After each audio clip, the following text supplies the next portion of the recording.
warahmatullahi wabarakatuh. Bismillahirrahmanirrahim. Innal hamdalillah nahmaduhu wa nasta'inuhu wa nastaghfiruh wa na'udzu billahi min syururi anfusina wa min sayyiati a'malina. May yahdihillahu fala mudilla lahu wa may yudlil falan tajida lahu waliyyan mursyida. Asyhadu an la ilaha illallah wahdahu la syarika lah wa asyhadu anna Muhammadan abduhu wa rasuluhu la nabiyya ba'dah. Allahumma shalli ala Muhammad wa ala ali Muhammad kama shallaita ala Ibrahim wa ala ali Ibrahim wa barik ala Muhammad wa ala ali Muhammad kama barakta ala Ibrahim wa ala ali Ibrahim fil alamin innaka Hamidum Majid. Amma ba'du. Ma'asyiral muslimin rahimani wa rahimakumullah, usikum wa nafsi bi taqwallahi faqad faza man ittaqa. Ibu-ibu, bapak-bapak, adik-adik para jamaah rahimakumullah. Orang Islam itu saya rasa bolak-balik diterangkan mengenai makna dari kalimat syahadat itu sudah paham, bahwa satu-satunya zat yang berhak diibadahi itu adalah Allah Subhanahu wa ta'ala. Kemudian orang tidak boleh menyembah dan beribadah kepada selain dari Allah. Saya rasa itu pikiran yang sangat dasar bagi kita semuanya. Tapi kemudian yang menjadi pembahasan kita berkali-kali itu adalah dalam ucapan bagaimana,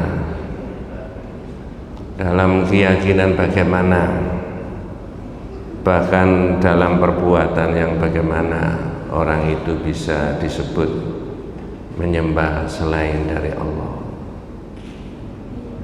Tapi perkara yang dasar tadi tidak boleh, tidak harus menyembah Allah itu sudah paham. Maka dalam kitab Tauhid itu ada banyak penjelasan variasinya mengenai model-model orang yang bisa dikategorikan meyakini selain dari Allah itu punya kekuatan yang harus disembah, misalkan begitu. Maka dalam pembahasan kitab yang sudah khatam kemarin ada asyirku fil mahabbah, syirik dalam bercinta. Mencintai Allah disamakan dengan mencintai selain dari Allah. Bahkan bisa juga kategorisasinya mencintai Allah itu kadarnya lebih rendah daripada mencintai Allah. Indikatornya apa? Ya kalau orang itu kemudian menyepelekan hukum dan syariatnya Allah, lalu lebih mencintai hal-hal yang di luar Allah, lalu diikuti. Ada lagi ketentuan dan penjelasan mengenai asyirku fit ta'ati, syirik dalam ketaatan, mentaati selain dari Allah tapi nabrak rambu-rambu dan hukum ketentuan Allah itu tadi, sehingga ketaatannya kepada selain Allah itu lebih dominan daripada taatnya kepada Allah. Ada lagi yang disebut dengan asyirku fit tasarrufi. Orang meyakini bahwa selain dari Allah itu berpengaruh, bisa mengatur ABCD-nya benda barang. Orang bisa disebut bahagia, bisa dibuat bahagia, bisa tidak bahagia, sengsara. Karirnya orang itu dibuat lancar, cemerlang, dan bisa menghambat karir, dan seterusnya dan seterusnya. Bukan lagi dikembalikan kepada Allah. Ada lagi asyirku fil hulul, meyakini Allah itu ada di dalam dirinya, sehingga apa yang dikatakan itu seperti kata-katanya Allah, karena Allah itu berada di dalam diri manusia. Itu kira-kira yang bahasa Jawanya manunggaling kawula Gusti. Di tauhid tidak, hanya ada Allah dan makhluk, khalik dan makhluk, cuma itu saja. Maka syahadat kita tentang Nabi itu digandeng pengucapannya dengan syahadat tentang Allah. asyhadu an la ilaha illallah dilanjut dengan wa asyhadu anna muhammadan rasulullah. Entah berapa kali saya menerangkan itu, maknanya syahadat tentang Allah itu tidak sama dengan syahadat tentang Rasulullah. Maknanya tentang Allah itu tidak bisa disamakan dengan Rasulullah. Di dalam diri Nabi Muhammad itu tidak ada unsur-unsur rububiyah dan tidak ada unsur-unsur uluhiyah. Apa maksudnya? Dalam diri Nabi Muhammad itu tidak ada unsur-unsur yang Nabi Muhammad diberi kewenangan oleh Allah untuk bisa mengatur benda, alam dan sebagainya. Semua otoritas itu ada di Allah, bukan di Nabi. Juga di dalam diri Nabi itu tidak ada unsur-unsur uluhiyah. Tidak ada sepersekian persen yang Nabi Muhammad itu berhak untuk disembah, itu enggak, cuma Allah saja. Kelihatannya sepele, tapi itu sangat serius bagi kehidupan kita.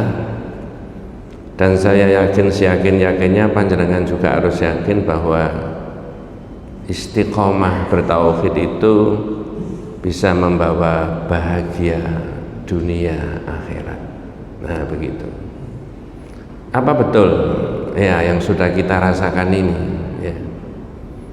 Saya datang ke masjid ini sudah mulai tanggal 27 bulan 12 2009 ya.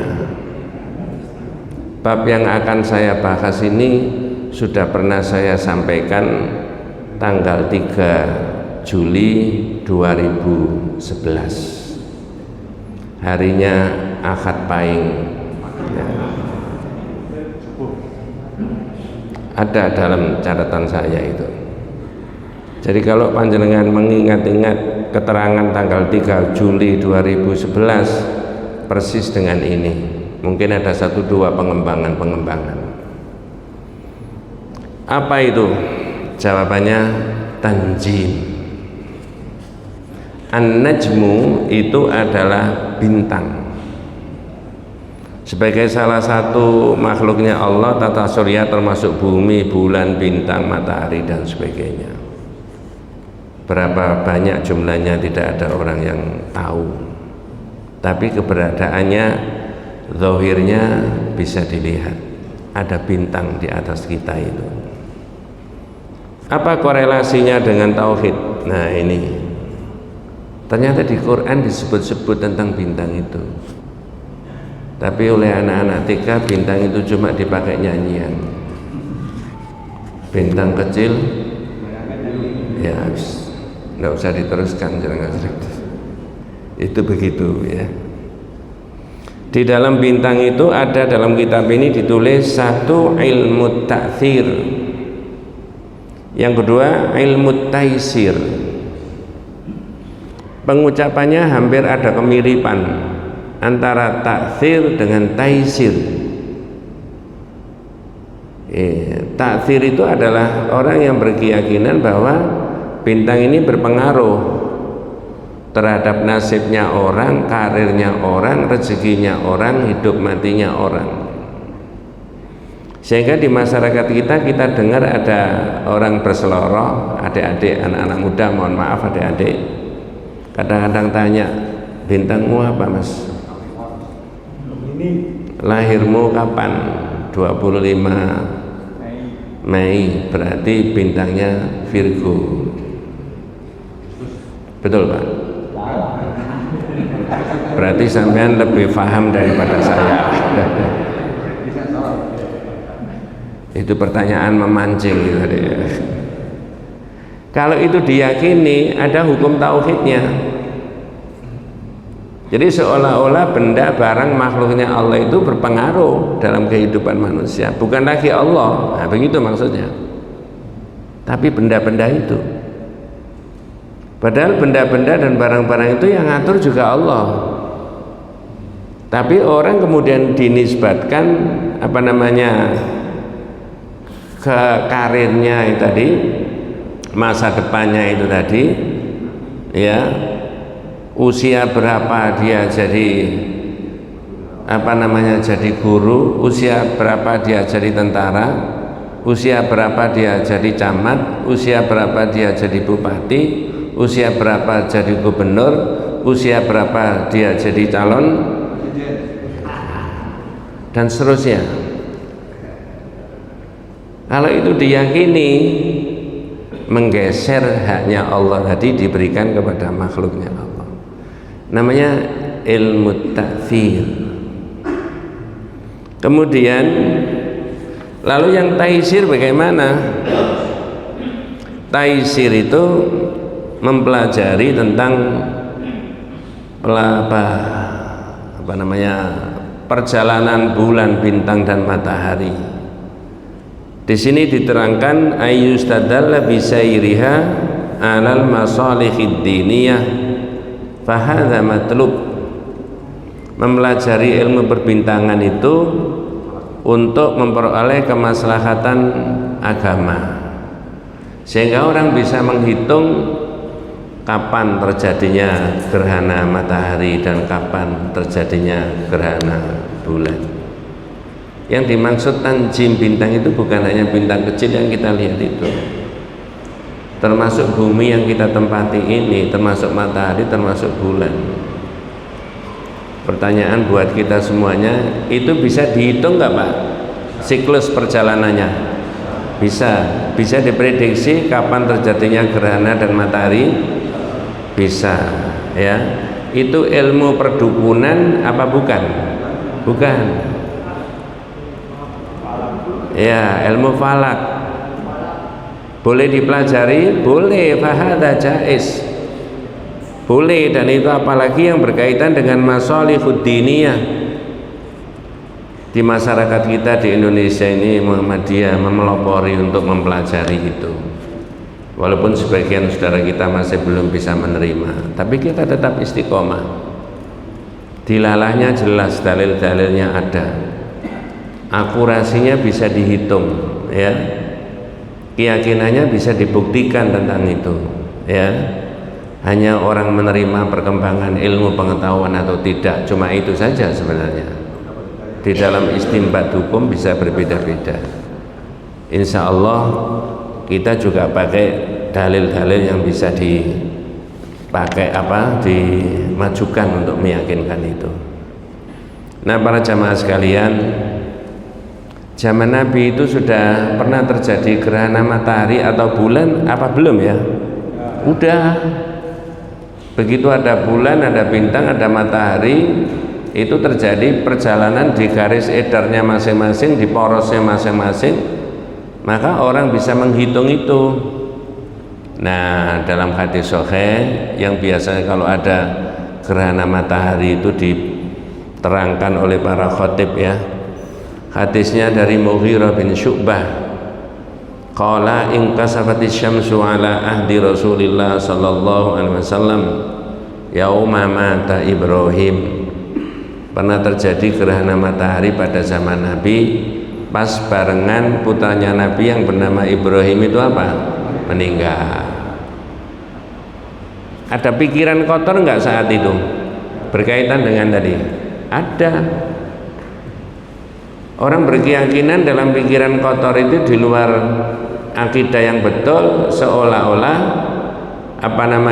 Ibrahim ini meninggal gara-gara ada gerhana, atau gerhana itulah kemudian berpengaruh terhadap nasibnya Ibrahim tadi.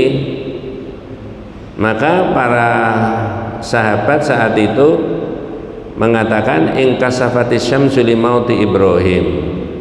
Ada gerhana matahari itu apa? Makanya Ibrahim meninggal. Oleh Nabi ditegur, ya.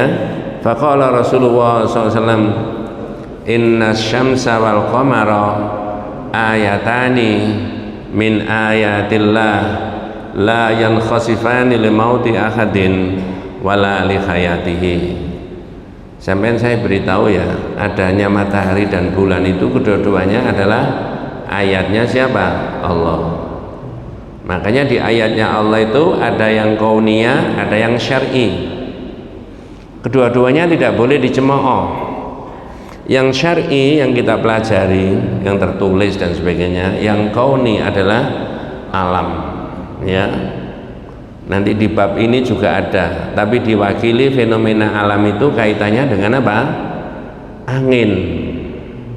Oleh Nabi tidak boleh mencemooh angin. Saya tanya panjenengan, apa mungkin angin itu bisa memporak-porandakan segala sesuatu yang ada di dunia ini? Ada kecepatannya sampai 150 km per jam? Oh, bisa ada lebih dari itu, ya. Namun demikian kata Rasulullah, itu ayatnya Allah, jangan dicemooh. Begitu loh. Kapan hari saya sudah terangkan, ketika ada banjir, kemudian banjir itu menggenangi rumahnya orang, jelas tidak enak. Tapi orang tidak boleh merasa mencemooh banjir tadi. Mestinya harus diterima dengan tersenyum saja. Ala kulli halin alhamdulillah. Ya, jadi saya pernah juga menyebutkan sifatnya air itu sudah dibuat oleh Allah menurut hukumnya menggenangi tempat-tempat yang apa? Rendah. Kalau orangnya itu marah, air itu akan bisiki orang yang marah itu, Pak, jangan marahi saya. Sebelum sampean ada, saya ini sudah diciptakan oleh Allah, sifat saya menggenangi tempat-tempat yang rendah. Bener nggak kata air? Betul. Itu kalau air bisa ngomong, ya. Iya Pak, nggak boleh. Itu ayatnya Allah. Ini juga Nabi bilang gitu, inna syamsa wal qamara ayatani min ayatillah la yankhasifani li mauti ahadin wala li hayatihi. Fa'ira ra'aitumuhuma, kalau sampean tahu ada gerhana itu, fafra'u bis sholat wad'uhu, cepat-cepatlah Anda apa? Sholat dan berdoalah kepada Allah Subhanahu wa ta'ala. Namanya sholat apa? Berapa rakaat? Al-Fatihahnya berapa kali? Ya, dibaca sir apa dibaca jahr? Nah, itu sudah disosialisasikan sunnah-sunnahnya Rasulullah tadi. Nah, kalau itu sebagai ayatnya Allah Subhanahu wa ta'ala, maka salah seorang sahabat namanya Qatadah memberi penilaian tentang bintang itu. Ada 3 poin. Nah, panjenengan dan saya tidak boleh tidak harus berpedoman pada 3 poin tadi. Apa kata Qatadah? Khalaqallahu hadhihin nujuma li thalathin. Allah menciptakan bintang-bintang itu untuk 3 hal. Mas, tolong dipedomani, ini pendapatnya para sahabat, dan itu pakai dalil, tidak sembarang ngomong sahabat itu. Ya, apa 3 poin tadi, 3 hikmah tadi? Zinatun lisama, untuk menghiasi langit. 2, rujuman lisyayatin, untuk melempar setan. Yang ketiga apa? Wa alamatin yuhtada biha. Ini loh nanti yang dibahas yang ketiga. Tanda-tanda orang bisa mengambil petunjuk dari tanda itu. Jenengan sudah paham, ini petunjuk arah apa petunjuk nasibnya orang? Arah. Apa ada di bagian masyarakat yang mengambil petunjuk nasib dari ilmu perbintangan itu tadi? Nah, di situ yang dibahas. Ya, petunjuk arah. Lebih-lebih ketika dunianya belum modern, lalu ketika orang itu nanti di Quran juga diterangkan, ketika orang itu gelapnya berada di mana? Darat maupun berada di laut, seperti zaman dulu nenek moyang kita seorang laut. Nah, itu petunjuk arahnya pakai itu. Nah, para jamaah sekalian, kita bisa mirsani di surat Al-Mulk ayat yang ke-5. Itu disatukan oleh Allah fungsinya bintang tadi dalam satu ayat. A'udzubillahi minasyaitonirrajim. Bismillahirrahmanirrahim. Wa laqad zayyana as-samaa'a ad-dunya bimasabiha wa ja'alnaha rujuman lisyayatin. Dan sungguh kami hiasi langit-langit dunia itu dengan apa? Bintang-bintang. Yang kedua, kami jadikan bintang-bintang itu untuk melempar apa? Setan. Saya tanya, Yang dilempar itu setan dari manusia, jenis manusia apa jenis jin? Atau manusia dan jin? Ya? Itu kalau setannya minal jinnati wan nas. Wa kadzalika ja'alna likulli nabiyyin aduwan, kami jadikan pada tiap-tiap nabi itu musuh. Siapa musuhnya? Syayatinal insi wal jin, setan-setan dari unsur siapa? Manusia dan jin. Khusus untuk memusuhi nabi, setan-setan itu yang didahulukan oleh Allah unsurnya manusia dulu. Syayatinal insi wal jin, setan dari unsur manusia dan jin. Tapi kalau menyebut bukan untuk memusuhi nabi, yang didahulukan adalah jin. Contoh, wa ma khalaqtul jinna wal insa illa liya'budun alladzi yuwaswisu fi sudurinas minal jinnati. Jin terus yang didahulukan. Walaqad dzara'na li jahannama katsiran minal jinni wal insi, jin terus. Tapi khusus memusuhi nabi yang didahulukan adalah setan dari unsur manusia. Mengapa kok begitu? Nabinya dari manusia, supaya nabi itu fokus bahwa musuhmu itu adalah setan dari unsur siapa? Manusia. Saya tanya, kalau begitu setan dari unsur manusia itu berhenti pada zaman nabi atau sampai 2023? Nanti 2024 masih ada nggak kira-kira? Mengapa kok saya menyebut 2024? Setelah 2023 kan ganti tahunnya 2024. Tugasnya panjenengan tidak usah mencari setan dari manusia itu indikatornya gimana Pak, tidak usah. Pokoknya memusuhi agama ya setan gitu aja, paling gampang. Ya. Wes, saya balik ke sini. Jadi di dalam surat Al-Mulk tadi Allah menyebutkan fungsi bintang itu dua. Yang kedua itu loh yang menarik, untuk melempar apa tadi? Setan. Saya tanya panjenengan. Ini kemarin sudah saya terangkan di tempat yang apa namanya di musola itu ya. Namanya melempar, ada sasaran nggak yang dilempar? Ada yang melempar? Ada alat yang dipakai untuk melempar? Ada kecepatan yang bisa dihitung? Halo? Iya. Sekarang kalau Allah yang melempar dalam konteks ayat ini, yang dilempar tadi siapa sasarannya? Setan.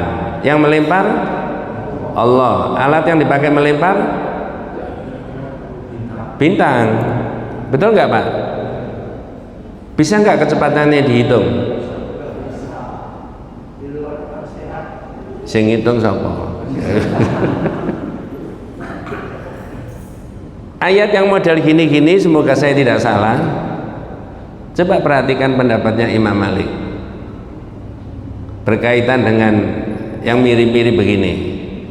Tetapi wabil khusus Imam Malik ditanya oleh muridnya berkaitan dengan istiwa'ullahi alal arsy, bersemayamnya Allah di mana?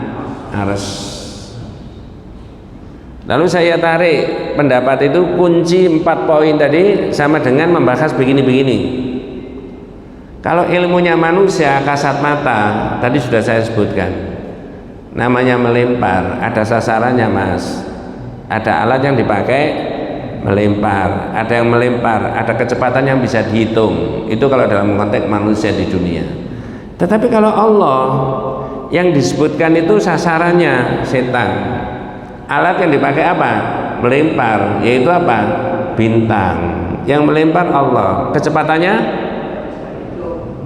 Nah, disitulah.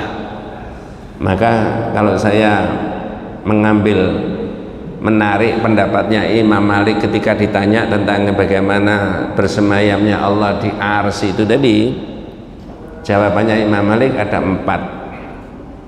Dan itu yang dipakai dalil di mana-mana itu ya. 1, ar-rujumu mafhum, kalau kaitannya dengan melempar. Mas, yang namanya melempar itu sudah difahami. Tapi kalau kaitannya dengan arsy Allah ya difahami. Istiwa'u mafhum. Dua, ya. Wal kaif majhul. Caranya Allah melempar itu bagaimana? Kalau kena bagaimana keadaannya setan itu? Kecepatannya berapa kilometer per sekian tadi? Majhul, tidak diketahui. Betul Pak? Tidak diketahui. Yang ketiga, al-imanu bihi wajibun. Iman bahwa Allah memakai bintang untuk melempar setan, hukumnya apa? Wajib. Mengapa kok wajib? Ada di Quran. Apa boleh sebagian ayat Al-Quran diterima, sebagian ditolak? Tidak boleh. Itu namanya takdzibu ba'di ma ja'a bihi Rasulullah SAW, mendustakan sebagian yang dibawa oleh Nabi. Namanya nifaqul akbar, munafik besar. Ya, lisannya menerima tapi hatinya menolak. Makanya karena ada di dalam Al-Quran itu tadi surat Al-Mulk ayat 5, maka kewajiban kita al-imanu bihi wajibun, wajib untuk diimani. Ya, yang keempat as-su'alu bihi bid'atun. Pertanyaanmu itu apa? Bid'ah. Mengapa kok bid'ah? Bid'ah itu apa? Makna bahasanya baru. Zaman Nabi ayat begini-begini sudah ada Pak? Sudah ada enggak? Ada enggak sahabat yang tanya sama Nabi, Nabi caranya melempar gimana? Kalau kena gimana setan itu? Ada yang tanya begitu kira-kira? Pernah kita dengarkan dari Pak Ustadz, Pak Kiai? Enggak. Jadi pendekatannya bukan pakai akal, bukan pakai ilmu, tapi pakai apa? Iman. Di Quran disebutkan begitu. Nah, yang kita bahas bukan itu. Yang ketiga, wa alamatin yuhtada biha. Alamat atau tanda orang bisa mengambil apa? Petunjuk. Jenengan dan saya melek dalam ilmu pengetahuan dan melek dalam agama, itu sudah mengerti bahwa salah satu fungsinya bintang itu bukan petunjuk nasibnya orang, tapi petunjuk apa? Arah. Coba kalau tidak percaya, jangan buka surat Al-An'am 97. Ya, wa huwallazi ja'ala lakumun nujuma litahtadu fi dhulumatil barri wal bahri. Surat apa tadi, Pak? Al-An'am 97. Dialah Allah yang menjadikan buat kamu semuanya an-nujum, bintang-bintang. Dipakai apa bintang tadi? Litahtadu, supaya kamu mengambil petunjuk. Ya, surat Al-An'am 97. Betul Pak ya? Dialah Allah yang menciptakan, menjadikan bintang itu buat kamu semuanya supaya kamu mengambil petunjuk. Di mana? Fi dzulumatil barri wal bahri. Ketika gelapnya orang itu baik di darat maupun di mana? Di laut. Saya rasa gampang pengertian itu. Maka tidak bagian dari tauhid kalau orang mengambil bintang tadi sebagai petunjuk nasibnya orang. Dan insya Allah di masyarakat walaupun zamannya sudah dianggap modern, mungkin masih ada. Ada sahabat saya ditanya sama calon mertuanya, camer, kamu lahirnya kapan? Dijawab pakai cara Jawa, supe Pak. Lu kok lali piye? Kan gini apa sih? Ya dihitung. Cocok apa enggak lahir itu karo bojomu, calon bojomu? Kata sahabat saya, ini mboten cocok, mboten sido. Ngerti maksudnya Pak? Ya gak ngono. Nah ini mboten ngoten ya kok usah dihitung. Jadi dicocok-cocokkan yang tidak menurut syar'i. Masa depannya seseorang itu tidak ada yang tahu kecuali Allah Subhanahu wa taala. Maka kata Qatadah tadi ada terusnya.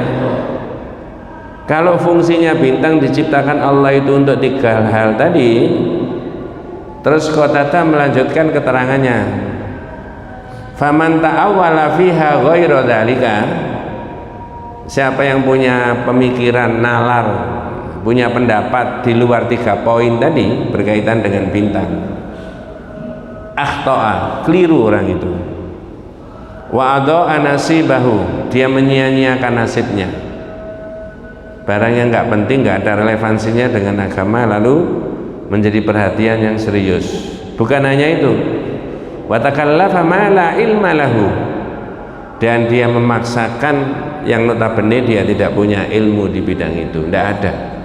Ya, disitulah maka orang tidak boleh berkeyakinan bahwa bintang itu seolah-olah berpengaruh terhadap masa depan, nasib, karir, hidup, mati dan sebagainya tentang manusia itu tadi. Kembalikan semuanya kepada siapa? Allah Subhanahu wa taala. Saya rasa pikiran begini ini pikiran modern, Pak. Tapi kalau orang masih berpedoman pada prinsip-prinsip yang seperti begitu, rasanya tidak layak masuk di dalam masyarakat modern, primitif. Nah, kemudian Bapak-bapak sekalian, para jamaah, jenengan sudah sering baca Al-Waqiah, surat Al-Waqiah, betul Pak ya? Niatnya apa?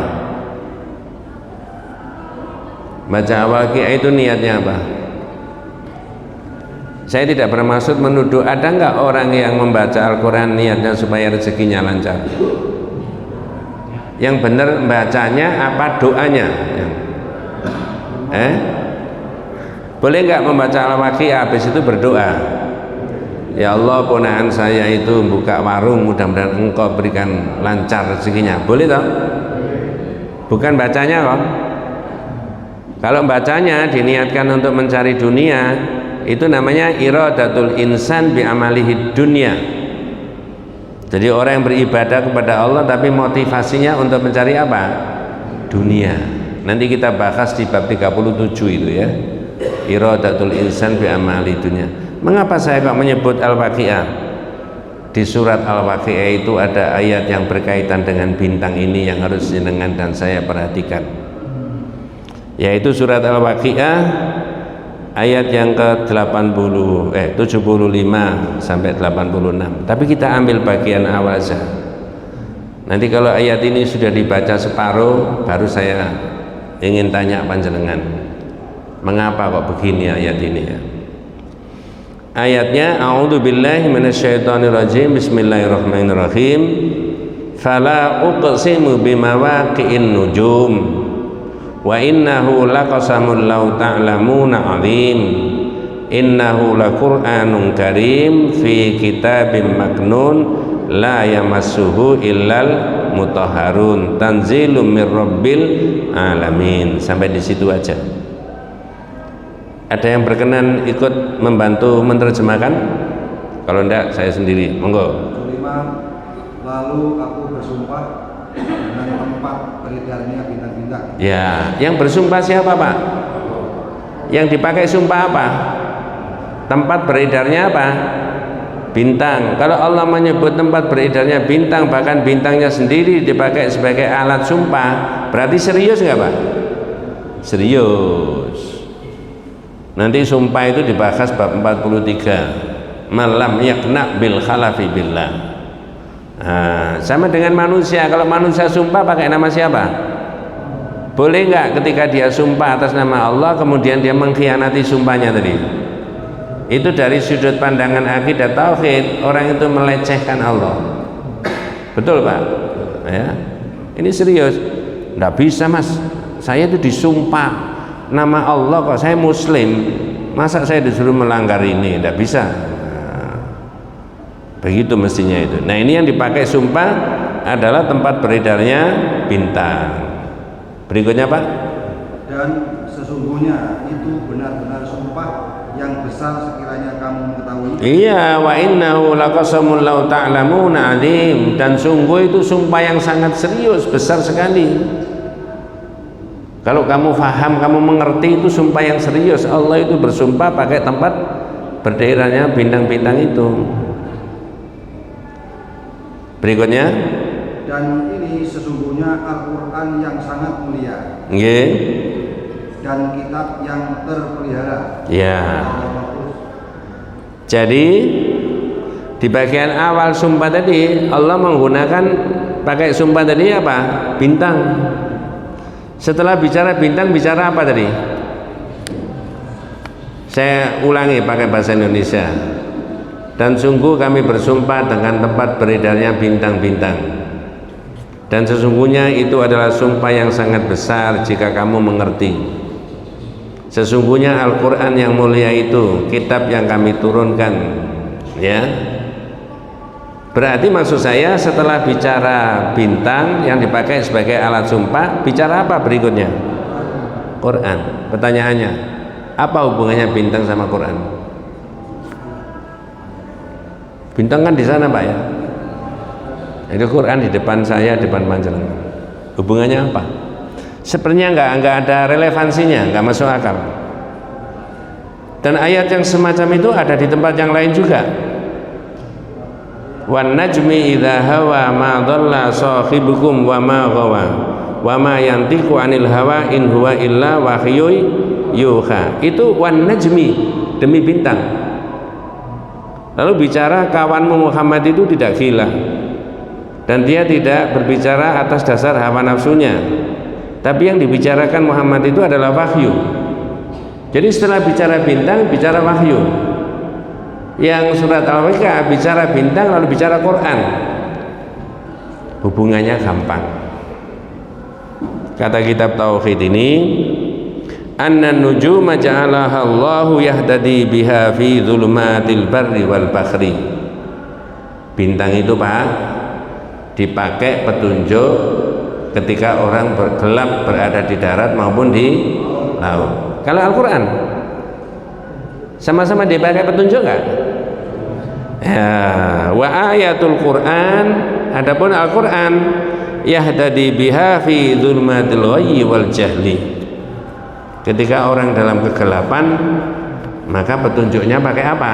Quran. Gelap dalam ilmu, gelap dalam iman, gelap dalam akidah, gelap dalam apa-apa, petunjuknya pakai sama-sama petunjuk. Tapi realisasi petunjuknya itu beda-beda. Kalau bintang petunjuk arah, maka Quran adalah petunjuk hidupnya manusia. Itulah maka cara Allah memelihara Al-Quran.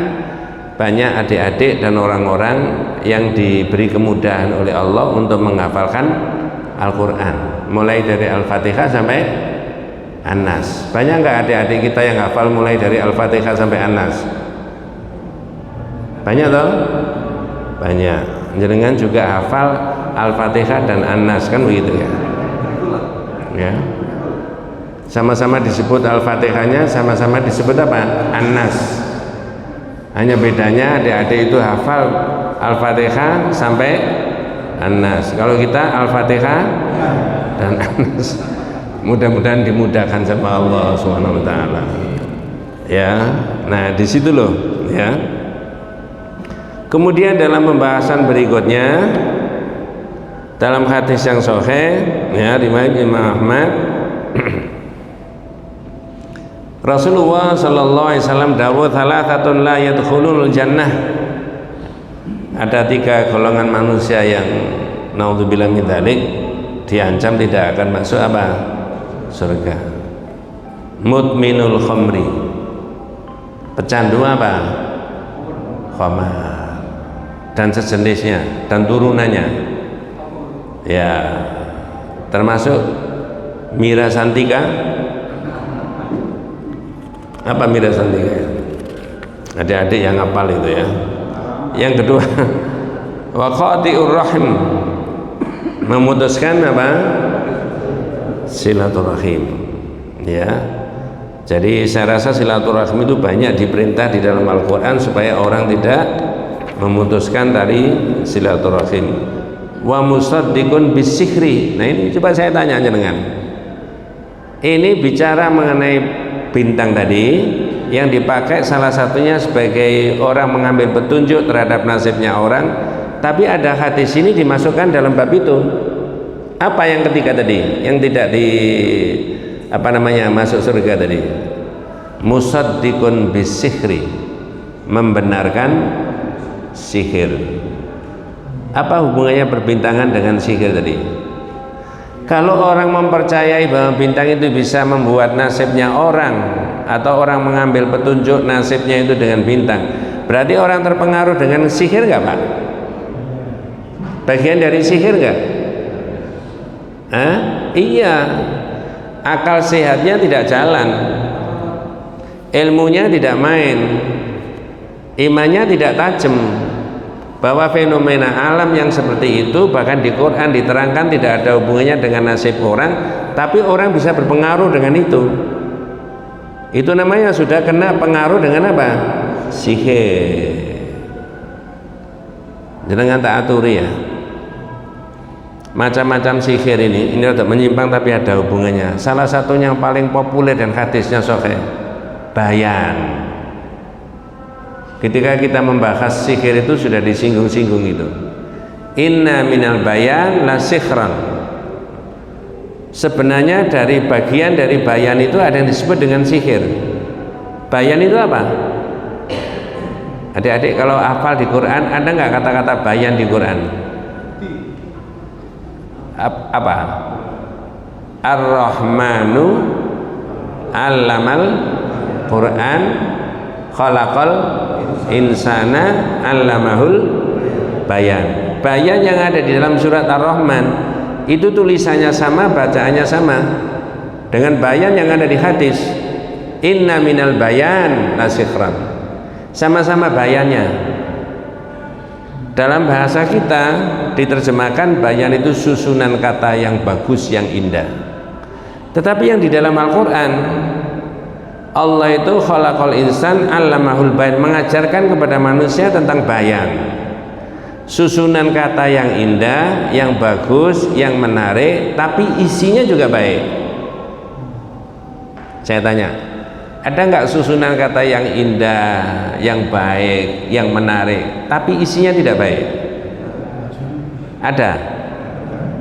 Enak Pak ngomongi, Masya Allah, yang luar biasa.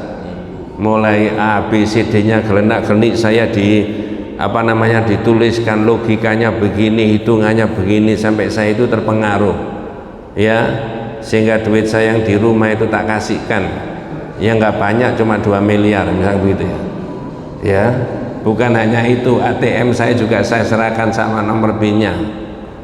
Itu bayan apa bukan? Orang kena bayan apa bukan?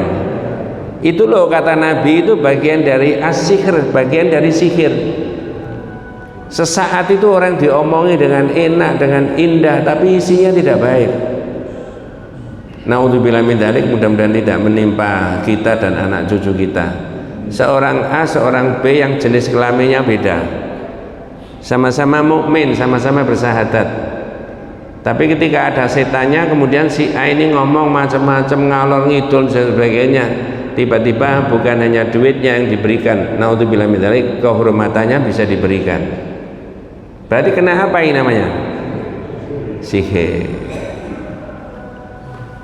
Saya tanya sekarang, sesuatu yang tidak baik, bisa benda, bisa barang, bisa orang, bisa pikiran, lalu di frame dengan cukup baik, lalu bisa mempengaruhi orang, itu bagian dari bayan apa bukan? Sihir apa bukan? Sihir. Sudah pernah terjadi nggak di dunia ini? Jangan sudah pernah kena sihir begitu? Iya betul Pak. Ya, mohon maaf, mudah-mudahan saya tidak salah menyitir, mohon izin. Saya pernah mendengarkan ceramahnya MH Ainun Najib. Boleh saya ceritakan Pak? Isai, nggak apa-apa ya? Ada rumah tangga bapak sama ibu punya sapi. Mungkin saya sudah pernah cerita itu ya. Udah, nanti ujung-ujungnya ala pancetayang gitu. Tiba-tiba ini mau dijual, Pak, itu sapinya dijual, dibelikan kuda. Kata-kata itu, kesepakatan itu didengarkan oleh penjahat. Akhirnya penjahat itu kemudian membuat ancang-ancang. bahwa seorang A suami istri mau menjual sapi, mau dibelikan apa? Kuda ditambahi duit. Mari kita, kata penjahatnya, mari kita buat kesan, di framing bahwa itu bukan sapi, itu adalah ayam. Harganya sapi sama ayam mahal mana? Begitu dikeluarkan, ketemu penjahat pertama, Pak, waduh bagusnya ayamnya. Loh, ini sapi kok ayam? Gak direken, terus berjalan di tempat yang lain, ketemu penjahat saja, semua lagi yang sudah kong kali kong tadi. Dijual berapa ayamnya? Loh, ini sapi kok. Sampai masuk di pasar sapi, ya, ternyata semuanya bilang apa? Ayam. Berubah nggak pikirannya bapak tadi? Bu, ini semuanya kok bilang ayam, berarti kalau begitu ini ayam temenan, ini bukan sapi. Tertipu nggak Pak? Berarti benda, barang, orang, mohon maaf, tidak baik bisa di framing menjadi orang baik Pak? Bisa. Itu loh kata Pak Dahlan Iskan, itu yang namanya kebenaran baru. Betul Pak ya? Kalau kebenaran lama itu kebenaran berdasarkan fakta yang sebenarnya. Tapi kalau kebenaran baru, kebenaran yang didasarkan pada framing, persepsi, ya, yang didasarkan pada itu tadi, image-nya banyak orang. Kalau semua orang mengatakan begitu, maka orang bisa tertipu. Ini bagian dari sihir, termasuk tanjim tadi, tanjim, perbintangan tadi.